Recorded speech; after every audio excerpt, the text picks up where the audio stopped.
my channel. My name is Anna and I love all things true crime, all things conspiracy theories, all things horror and suspense and thrilling and stuff like that.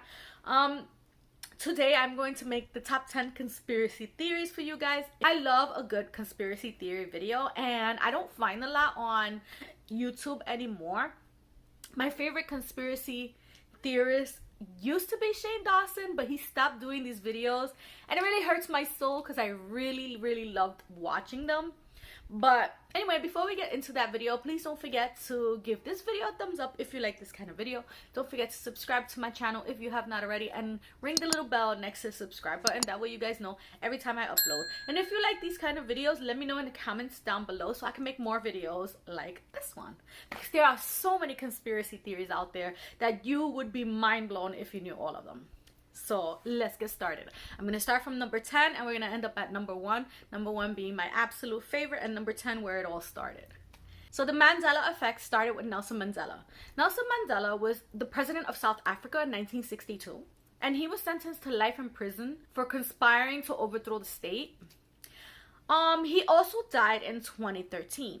But that's not how people remember it. People clearly remember him dying in the 1980s, and they even remember seeing it on TV, on the news and stuff like that. They even remember them showing his actual, like, funeral, like people going to his funeral and stuff like that.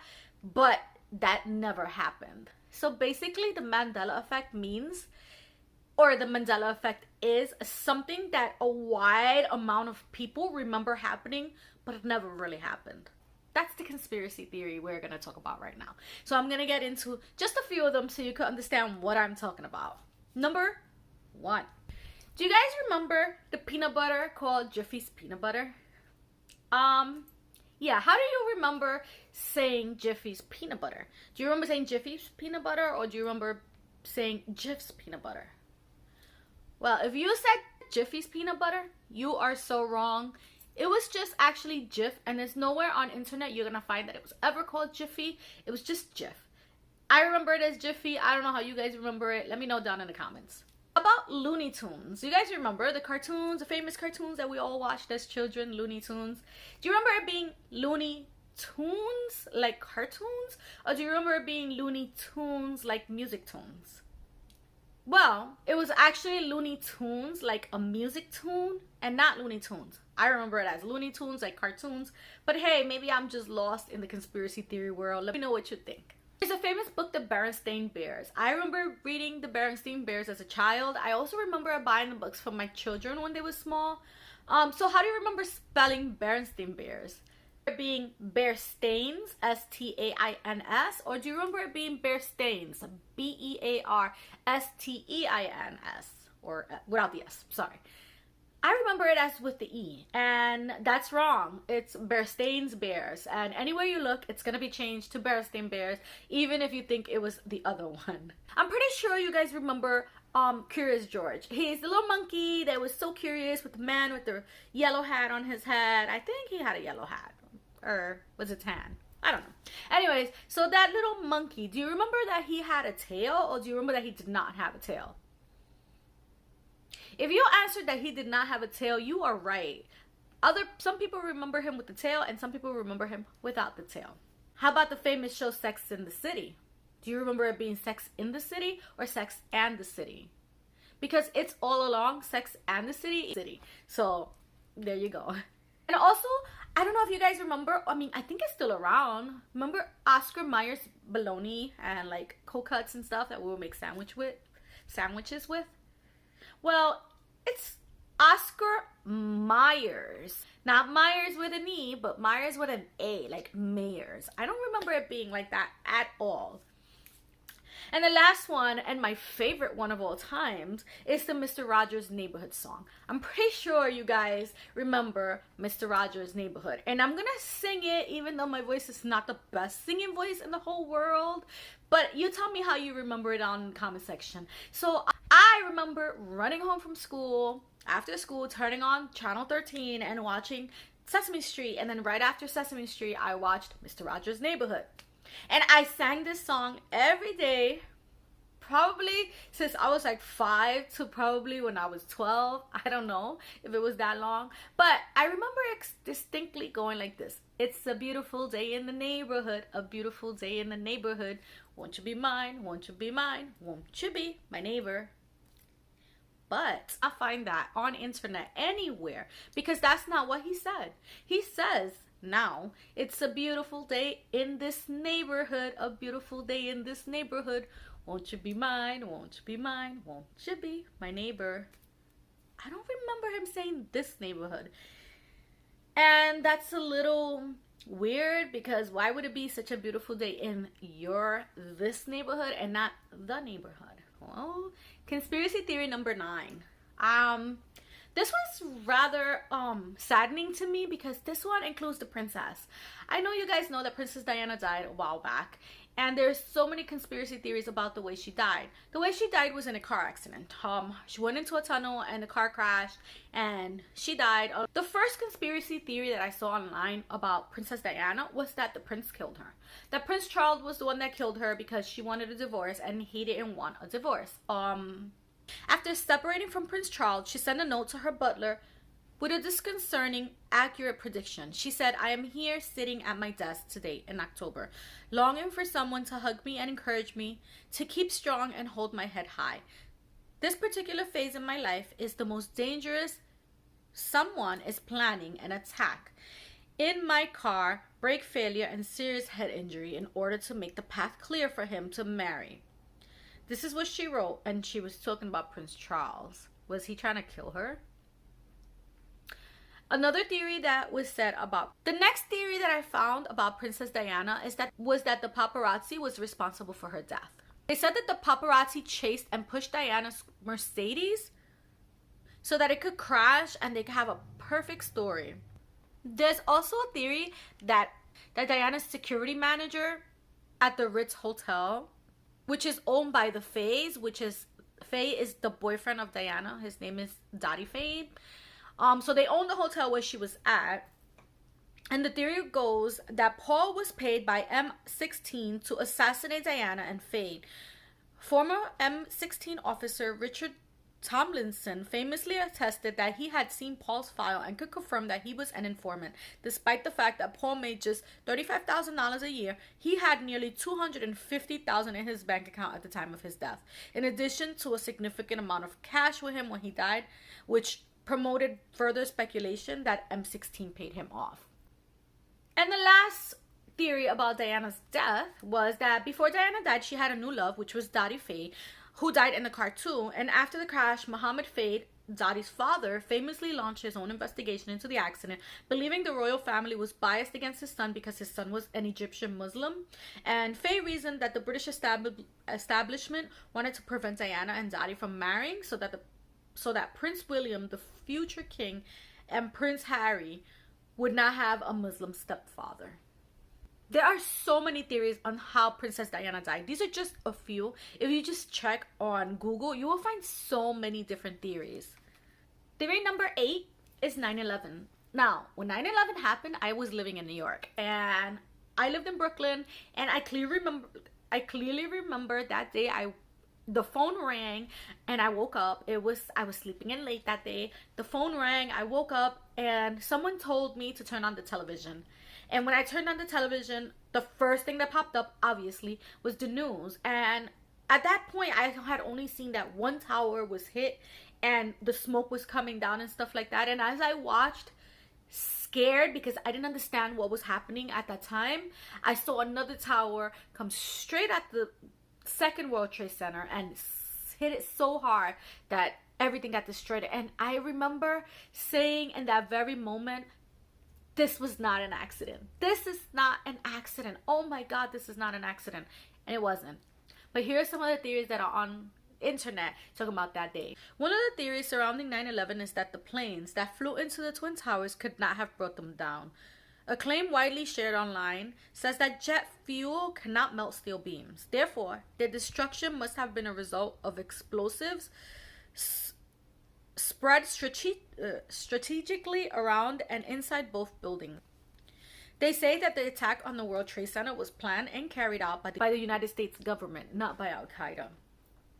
Some suggest that the US missiles that were fired at the Pentagon as part of a government plot, and that the hole left in the building was too small to have been caused by a passenger plane. Meanwhile, United Airlines 93 crashed near Shanksville, Pennsylvania, after passengers tried to take control of the plane from the hijackers. Some believe it was shot down by a white business jet flying into a nearby airport, but aviation officials have requested the jet inspected area, which it did, and reported back evidence of a big hole in the ground with the smoke coming out of it. Number 7 is subliminal messages. I know you guys have heard probably of this in the past, but I'm going to explain to you and give you some examples.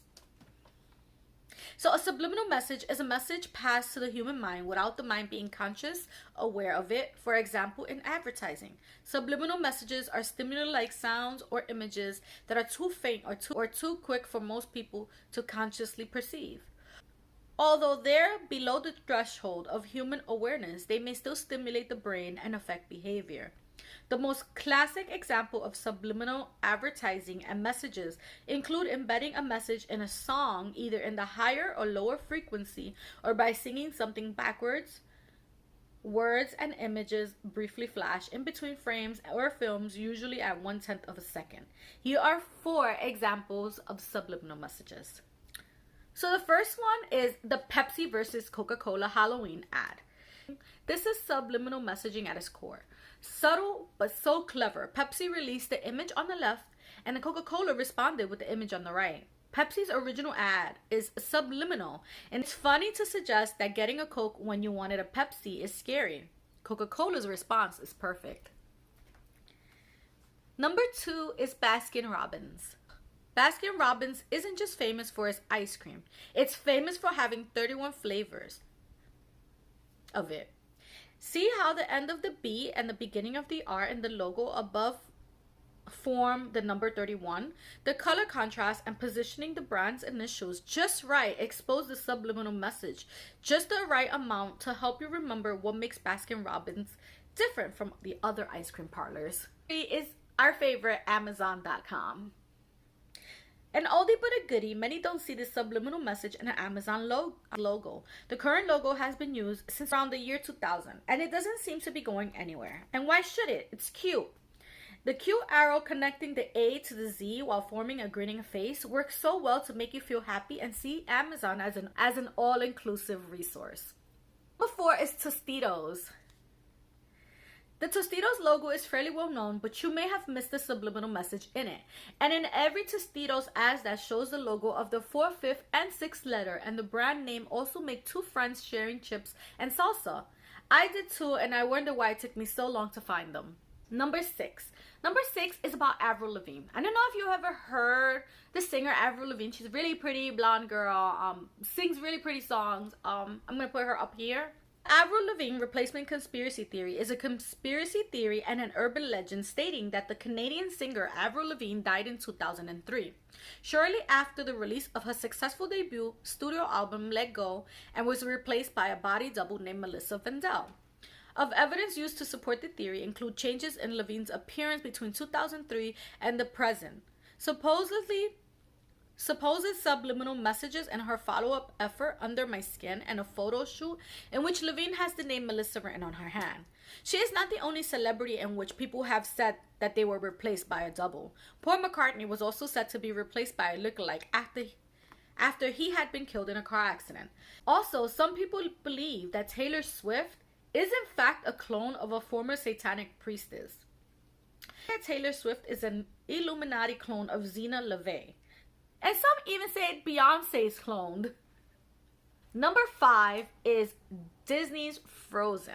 So Disney Frozen is that cute little movie where there's 2 girls, Elsa and Anna, like me, and they're like in this world where it's very cold and a winter wonderland or whatever. I saw the movie, I just can't explain it in detail.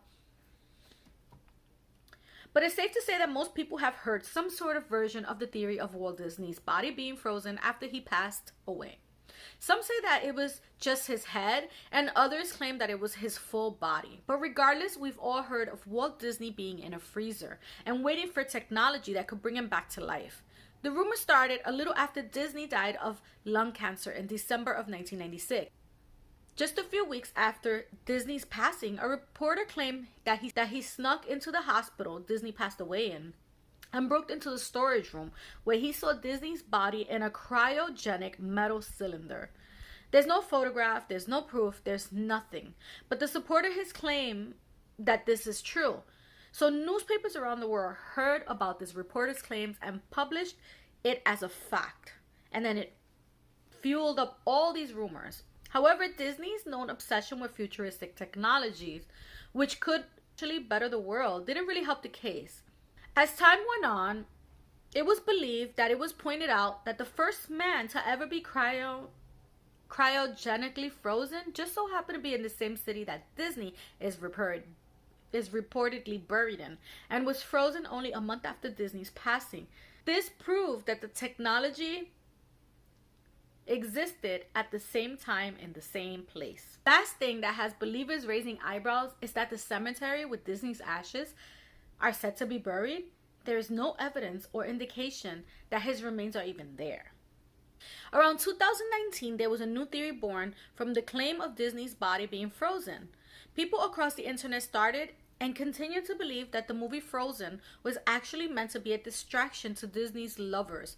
This sounds a little crazy, but the concept behind this is interesting. If you Google Disney Frozen, all that pops up are the movies and the movie titles. The movie titles kept search engines from pulling up articles about Disney's frozen body.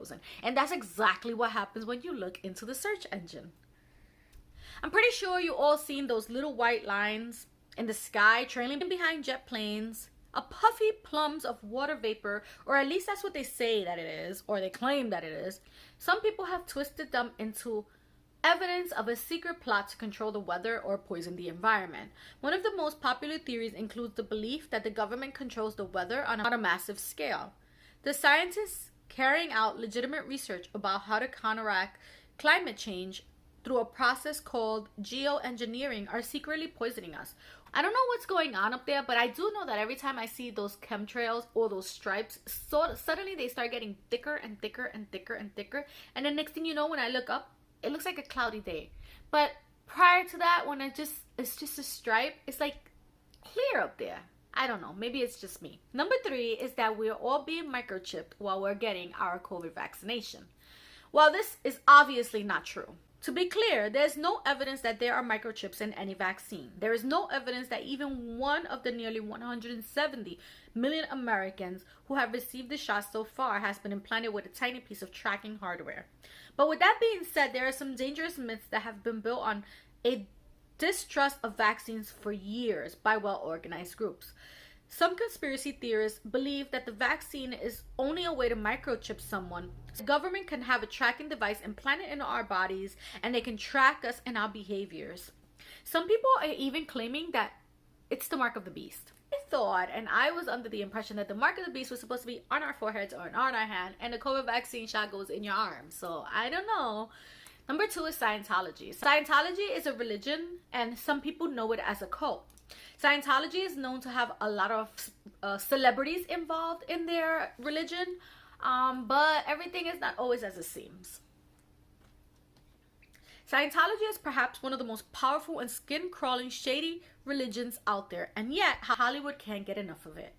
Scientology is still the poison of choice for A-listeners, making it as powerful and as mysterious with that combination of power, mystery, and celebrities. The teaching of Scientologies are based on the idea that all humans have an immortal spirit that lives in the physical body until it dies and then moves on to the next one. Also, before being humans, the spirits were in the bodies of ancient aliens, and our bodies were evolved from clams. One of the conspiracy theories of the Church of Scientology is that they held wife auditions for Tom Cruise, and they chose Katie Holmes to be his wife. Some say they paid her $3 million to be his wife every month, and even for having baby Suri. Another theory is that John Travolta has been bullying into staying with Scientology. It is said that the church finds very easy ways to trap people into staying with the church for fear of being exposed. Another theory is that members of the elite group C organization force women into having abortions. They also say once you join Scientology, you could never leave. And if you do leave, it will not be consequence free. Scientologists will stalk you, visit your home, and convince you that you are wrong to leave and lock you up to prevent you from actually leaving. And if you can get out, you can no longer communicate with anyone who is still a member of Scientology. And number 1, my favorite one of all, is the Denver airport. I'm not sure if you guys have seen the Denver airport, but I'm going to put so many pictures up here for you guys can see it. Okay, so the Denver International Airport has some secrets. At least that's what conspiracy theories on the internet will tell you. It was built as a replacement for the Stapleton Airport near Denver in 1995. The Denver airport has always had a shade of nefarious conspiracy theories about it. Residents have theorized about the airport's secret tunnels, clues to Nazi secret societies, and horrifying harbingers of doom. It doesn't help that even Denver airport officials are perfectly willing to feed these wild ideas about Illuminati bunkers and links to alien and its own advertising. Some of the theories are that it was built by the New World Order. The theory even goes as far as to say that the airport runways are built to resemble a swastika from above. The Blue Mustang, also known as Lucifer, is a 32-foot fiberglass sculpture by artist Luis Jimenez located along Pena Boulevard. The sculpture has fueled conspiracy theories for years. One, people point to the statue's glowing red eyes as a nod to the 4 horsemen of the apocalypse. Jimenez actually died 2 years before the piece was completed, when a piece of the statue fell on him and severed an artery in his leg. Since then, people have been concocting all sorts of wild theories about the horse's purpose, are linked to the Illuminati. There is also a time capsule buried on the property which bears the symbols from the Freemasons, which are linked to the Illuminati. The Denver airport has underground tunnels at the airport, including a train. Some people theorize that the tunnels also contain an underground bunker that will serve as a safe place for the world's elite during the apocalypse. There are a lot of weird pieces of art through the Denver airport as a part of the airport's public arts collection, which includes random gargoyle statues all around the airport. I hope you guys enjoyed this video. If you did, don't forget to give me a thumbs up. Don't forget to let me know if you like this kind of video so I can continue to make more in the comment section down below. Subscribe if you haven't already and ring the little bell so that way you'll be notified of all my future uploads. Thank you so much for watching. I hope you guys have an excellent year and I see you guys in my next video. Bye!